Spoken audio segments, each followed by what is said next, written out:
She said she was working late. So why did I hear a man's voice when I called her? All right. I wasn't looking for trouble. I just wanted to come home to someone who meant what she said when she said she loved me. That's not too much to ask, right? We've been married just under a year. No kids yet, thank God, and no real blowouts between us, just the usual married life hiccups.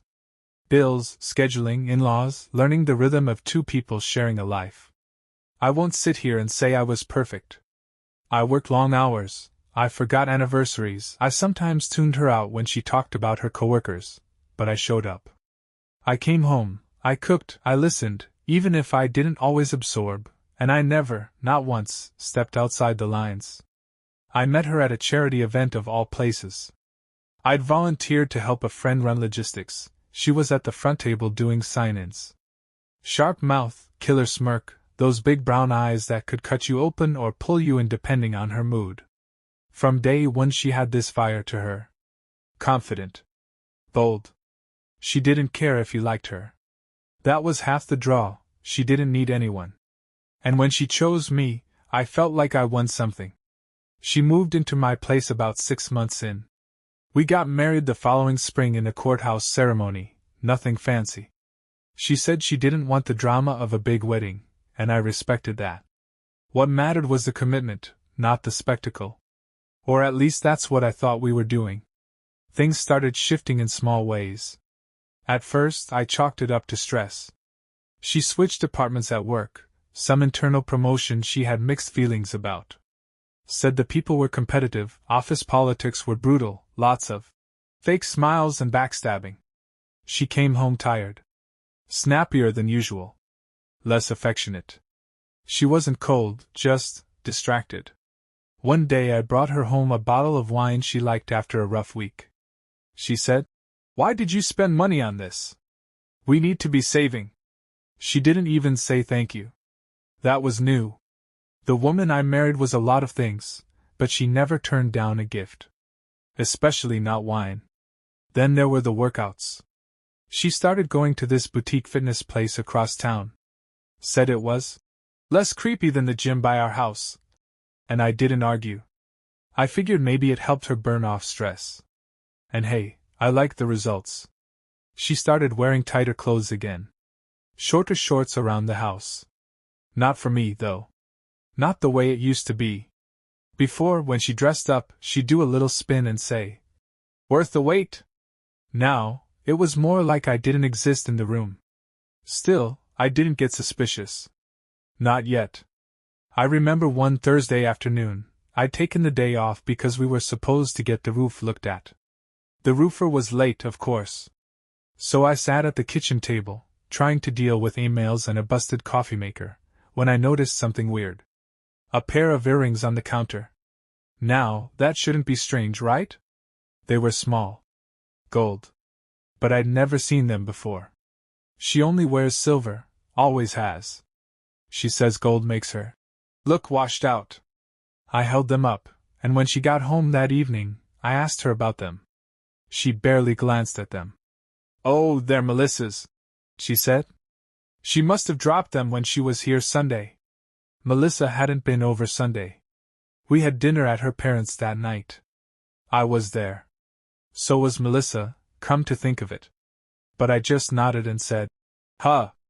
Weird." She gave me this short smile and walked off like she hadn't just lied through her teeth. It bothered me all night. The next day, I texted Melissa. Nothing aggressive. Just asked if she'd been over recently, left something behind. She replied, "Nope. Haven't been to your place in forever." Why? I didn't answer. Because I didn't know what to do with that information yet. Still, I wasn't ready to think the worst. Maybe she borrowed them. Maybe Melissa was confused. I didn't want to start a fight over earrings. So I pushed it aside. Let it float in the back of my mind, next to the unopened wine and the new gym habit, and the makeup wipes she kept in the glove box now. For emergencies. Then came the phone call. It was 2 weeks ago. She texted me around 5:30 that she'd be working late. Big deadline, probably home after 9. Totally normal. Happens all the time. At 7:12 I called her. Not to check in. Not to test her. Just to say hey. See how she was holding up. I figured I'd bring her takeout if she wanted something. Her phone rang twice, then clicked over to speaker by accident. I know it was an accident because I didn't hear her say hello. I heard a man's voice, low and close, say something I couldn't make out. Then her voice sharp. Sure, hang on. Click. Line went dead. She called me back 10 seconds later. Hey babe, sorry, totally slammed. Can I call you in a bit? I didn't ask what I just heard. I said sure. Told her to take her time. Then I sat there in the dark kitchen with the fridge humming behind me and my stomach in knots. I should have asked? Should have pushed. But I didn't want to know. I didn't want to admit to myself what I already knew in my gut. After she left that morning in her usual rush, travel mug in hand, some sarcastic comment about how I should try unloading the dishwasher once in a while. I found a hair tie on the bathroom sink. Nothing dramatic, just a stretched-out brown elastic with a little silver bead on it. She's blonde. Has been since high school. Always talks about how she wouldn't be caught dead. Going back to her natural dishwater color. So who the hell did it belong to? My first thought was dumb. I wondered if it was mine. That's how far I've gone. I saw a piece of hair junk and tried to make it mine. I held it up, turned it in the light, smelled it. It smelled like minty conditioner. Not hers. I didn't say anything about it when she got home that night. She was in a foul mood. Something about her boss ignoring her pitch in a meeting. She poured a glass of wine, then left it untouched on the counter. Went straight to the bedroom, said she had a headache, closed the door, and turned off the lights before I even finished reheating dinner. I sat at the table alone that night. Ate pasta that tasted like glue and stared at her half-glass of untouched Merlot. That weekend she went to a coworker's birthday thing. I was welcome to come, she made a point of saying that, but her tone made it clear I shouldn't. What of those faux invitations, like when someone asks if you want to join them for yoga at 6 a.m. on a Sunday? I stayed back. I didn't have the energy to deal with a room full of work people I barely knew, watching her float around like I was the coat rack she married. She came home 3 hours later than she said she would. Reeked of cake frosting and too much perfume. Said she stopped to get gas and lost track of time. Didn't say where she stopped, didn't have any gas station snacks with her like she usually does. Just kicked off her heels, muttered something about the music being too loud, and disappeared into the bathroom for 20 minutes. I could hear the shower running. I walked in after she came out, saw that the bathroom window was open even though it was 40 degrees out. Steam still hung in the air. So did something else, cheap cologne, maybe. Not mine. I didn't bring it up. What would I say? Hey, I smell a scent I don't own and saw a hair tie that doesn't belong to you. Explain that? No. I sat down on the edge of the tub and stared at the water swirling in the sink, listening to her dig through drawers in the bedroom like nothing had happened. The next week, she got a new gym bag. Black leather, real sleek. Said it was a self-gift for working hard. I asked her where the old one went. The blue one I bought her last year when she said her old backpack smelled like old bananas and locker rooms. She looked at me blank. I gave it away. To who? She blinked. Why do you care? I don't. Just curious.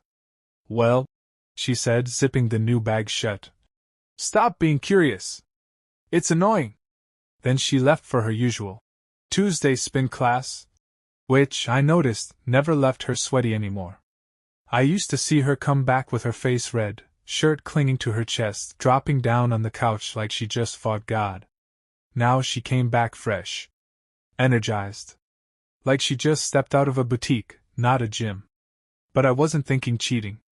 Not yet. I just thought maybe she quit the class and didn't want to admit it. Still. That gut feeling? It was there. Soft. Constant. Like a low hum in the drywall. The next time I dropped her off at her office, her car was in the shop, I saw her hesitate before getting out of the car. She looked at the building like it was something she had to survive, not something she was proud of. Then she leaned over, kissed me once on the cheek, and said, "Don't forget to pick up the dry cleaning. I swear, if you shrink my cashmere again, I'll leave you." It was a joke, I think. She slammed the door and walked inside without looking back. And for the rest of the day, I thought about how she used to sit in the passenger seat and fix my collar, or how she'd wave through the glass before disappearing inside. Now she didn't even turn around. I told myself she was just overwhelmed. She was still adjusting to the new role at work. Her schedule was full. Her moods were sharp, but temporary. Things would even out. But then Friday rolled around. And I saw something that stayed with me. I stopped by the office. Not to check up, legitimately just to surprise her with lunch. I had her favorite sandwich in a bag, even tossed in the little pickled chips she always steals off my plate. I came through the side entrance, the one near the elevators. Walked into the hallway and saw her at the end, through the glass wall of the conference room. She was laughing. Head tilted, eyes lit up. That real laugh, the one that scrunches her nose and shows off the little wrinkle on the side of her mouth she always says she hates. Only it wasn't for me. It was for whoever was sitting across from her. I couldn't see his face, just his shoulder. Broad. Gray suit.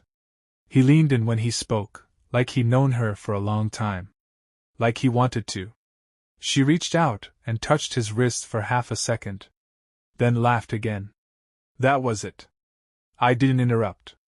I turned around and walked out with her sandwich still in my hand. Sat in the car for 20 minutes, watching a group of pigeons fight over a bread crust in the parking lot, thinking about how sometimes you can love someone so hard you forget what it looks like when they stop loving you back. But I still didn't call it cheating. Not yet. Because I still hadn't seen what I was about to see. I was sitting in traffic when I finally said it out loud. Maybe I'm just being a dick. I'd been wound up tight for weeks. Thinking too much. Reading into everything. Little things that, if you looked at them in the right light, might mean something. But they could also mean nothing. That was the part one kept tripping over. The uncertainty. So I started testing my own logic. I'd ask myself, if she was cheating, would she still do our laundry? Would she still leave sticky notes on the fridge that say we're out of eggs, dummy? Would she still ask if my mom's feeling better after her hip surgery? Because she was still doing those things.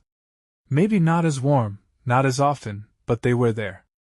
And what kind of woman puts up with my snoring and still folds my socks if she's got some secret double life going on? It didn't make sense. Then I remembered our third date, back when she was still all eyeliner and sharp comebacks, and how I said something dumb like, "I don't think I'm very good at relationships." She looked me dead in the eye and said, "Then get good. I'm not gonna carry this alone." That hit me. So maybe this whole spiral I was in, maybe it was on me. I stopped picking at things. Stopped looking for inconsistencies. I quit sniffing around like a bloodhound with a badge. Instead, I turned that energy inward.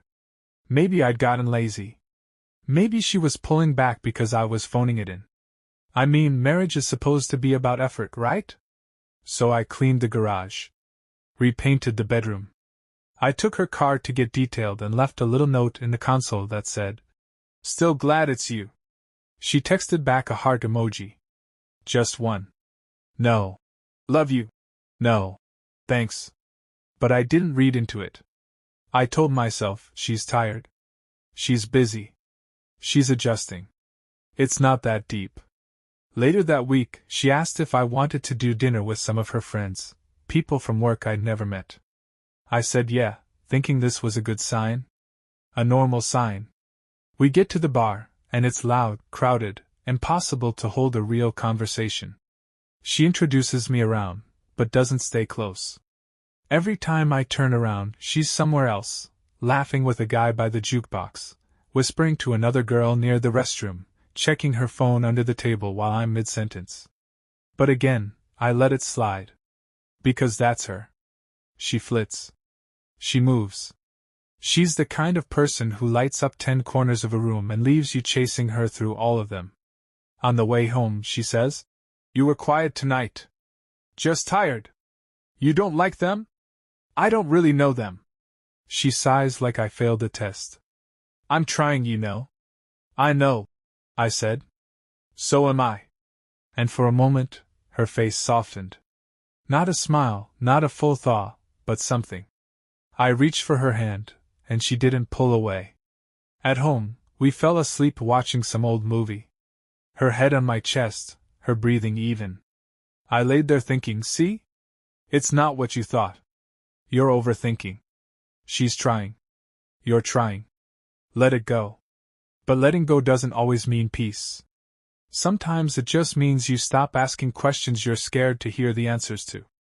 Like that Sunday afternoon when she came out of the shower and asked if I'd seen her pink earrings. The little hoops, she said. They were in my purse. Which purse? She froze for a second. Just a second. The black one. Never mind. I didn't ask again. Because here's the truth. You can feel something is wrong and still convince yourself it's your fault for feeling it. I figured if she was hiding something, it couldn't be that serious. Nothing she couldn't come back from. And if she wasn't, then I was the one screwing up by making her feel watched. Judged. Trapped. So I made myself smaller. More agreeable. I complimented her more. Took her side in arguments even when I didn't agree. I stopped mentioning how she'd go to bed without saying goodnight. Or how she'd sometimes get dressed like she was going to a gala just to run errands. I figured we were just going through a rough patch. Everyone has them. And I wasn't about to be the guy who torched his marriage because of a hunch. No, I told myself, you stay the course. You shut up and show up. And I did. But a storm don't care if you're showing up. A storm hits when it's ready. And mine was already turning the corner. I was making coffee when I noticed she wasn't wearing her wedding ring. We're not ring people, really. I don't wear mine to work because I deal with tools all day, and she's complained before that hers gets caught in her hair when she puts it up. So yeah, I'd seen her go without it now and then. But this wasn't that. This was different. It had been 3 days. Same pale band on her finger. Same shrug when I finally asked. You lose it? She didn't even look up from her laptop. No. It's in my gym bag. Gym bag? Why? She paused. I took it off before yoga. I didn't want to bend it or whatever. But that was Tuesday. I forgot it was in there, Jesus. What's with the interrogation? That word, interrogation, hit harder than I expected. It wasn't just a defensive tone. It was mean. Sharp. Like I was trying to catch her in something. I backed off. Even helped her zip up that gym bag the next morning. Didn't ask again. But I started watching more closely. Her schedule had changed. She stopped eating breakfast at home. Started grabbing coffee. On the way. Claimed it helped her get in the zone. But I'd find the mugs still warm in the sink when I came back inside from the garage, like she'd made them and left them untouched. Like she just wanted to be doing something else. We still had dinner together sometimes. When she felt like it. Other nights she'd text and say she was running behind at work. Might crash at Melissa's. Or, don't wait up. I didn't press. Not yet. Because I'd already promised myself I wouldn't play detective. But one night, just by chance, I walked past the office and saw her laptop open. She was watching a YouTube video, some skincare thing, and in the corner, her Slack messages were up. I didn't read them. I just saw one name pop up again. And again. Brent. Brent. She'd never mentioned a Brent before. She saw me in the doorway, snapped the laptop shut, and said, You ever think about trimming your beard? You're starting to look like someone who sharpens knives in his basement. I laughed, tried to act normal, but I wasn't listening anymore. Brent. I didn't ask about him. Because I already knew how that conversation would go. Who's Brent? Why are you spying on me? I can't have friends at work now? And maybe she was right. Maybe it was innocent. Maybe she just needed someone to joke with while I was off pretending everything was okay. Still, I started waking up in the middle of the night again. Mind racing. Not because of anything I'd seen, but because of how I felt. There was a space between us that hadn't been there before. A distance I couldn't cross, no matter how many dinners I cooked or chores I knocked off without being asked. It felt like being married to someone who was always packing. She still laughed. Still made plans. Still said she loved me. But there was no weight to it. Like she was playing house instead of living in one. Then came the perfume. Not the kind she wears. No, this one was different. I caught it on the laundry when I grabbed her coat one morning. Faint, floral, expensive. Not the kind of thing that clings from a department store. Not a tester. Something more personal. I asked about it later offhand. You switched perfumes? She blinked. No. Why? Smelled different on your coat. She didn't miss a beat. I let Rachel borrow it. She probably sprayed herself like a teenager. Rachel. Another name I'd never heard until it was convenient. I laughed. Said nothing. But I started writing names down in my head. Melissa. Dylan. Rachel. Brent. It felt like I was reading a cast list for a play I wasn't invited to watch. Still, no proof. No texts. No receipts. No stains. Just names. Just stories. Just perfectly timed answers that almost made sense. One night, we were watching TV and I reached for her leg, just resting my hand there. She flinched. Not big. Not dramatic. Just enough to make me feel like I'd done something wrong. Sorry, I said. She gave me a tight smile. Didn't expect it. That's all. And then her phone buzzed. She turned it over face down, sighed, and leaned away like the couch had gotten smaller. That was the night I slept on my side, not touching her. Not because I was mad. But because I didn't know where she went when she closed her eyes anymore. And maybe worse, she didn't care that I didn't ask. I wasn't supposed to come home early that day. I told her I had a full shift, maybe late depending on the supplier truck. She even texted me around noon. Don't forget to pick up dishwasher pods on your way back. I said sure. No question. No hesitation. Like any other day. But the job wrapped up quicker than expected. The guy I was supposed to meet canceled, and I figured I'd come home, surprise her with lunch. Something stupid and sweet. I grabbed her go-to salad from that overpriced cafe she likes, tossed in a lemon bar for good measure, and headed back to the house just after 2 p.m. I didn't call first. Didn't text. Didn't knock. I still had my key, after all. The moment I opened the front door, I knew something was wrong. It was quiet, too quiet. Her car was in the driveway, shoes by the door. But no music. No TV. No hum of her laptop or kitchen fan. Just the kind of stillness that feels thick. Like the house is holding its breath. I set the salad on the counter and stepped down the hall. That's when I heard it. Not voices. Just sound. Fabric moving. A breath. A floorboard creak. My body went cold before my brain even caught up. I walked toward the bedroom and stopped just outside the door. It was open a few inches. Enough to see the sliver of light. Enough to hear her voice, soft, low, too soft for any kind of conversation that belongs in a marriage. She laughed. Not loud. Not her usual laugh. This one was breathy. Intimate. Then a man said something. I couldn't hear what.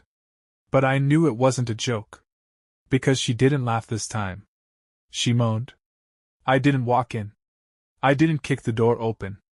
I just stood there, frozen in place, holding a lemon bar in a paper bag, listening to my wife cheat on me in our bed. My legs wouldn't move. My hands went numb. Everything slowed down. It felt like I was watching it from outside my body, like I'd slipped into someone else's life for a moment. Someone stupider. Then I blinked, took a deep breath, and walked away. I didn't say a word. I left the salad on the counter. Took a photo of her car in the driveway. Drove straight to my buddy Nate's place. Told him I needed to crash. He didn't ask why. Just tossed me a beer and turned the game on. I didn't cry. Didn't scream. Didn't punch a wall or throw my phone. I just sat there, watching a game I didn't care about. Thinking about how some people tear your world apart, and still have the nerve to keep the key. She texted me 3 hours later. "Hey, where are you?" I didn't answer. The next day, I went back while she was gone. Grabbed my stuff. Left her ring on the kitchen counter. Cleaned out my drawer. Took the damn dishwasher pods. She came home to an empty house. I let her sit with it. Let her feel that silence for real this time. 2 days later, she called crying. Swearing it wasn't what it looked like. Like there's a version of what I saw that doesn't end in a lie. I told her I saw enough.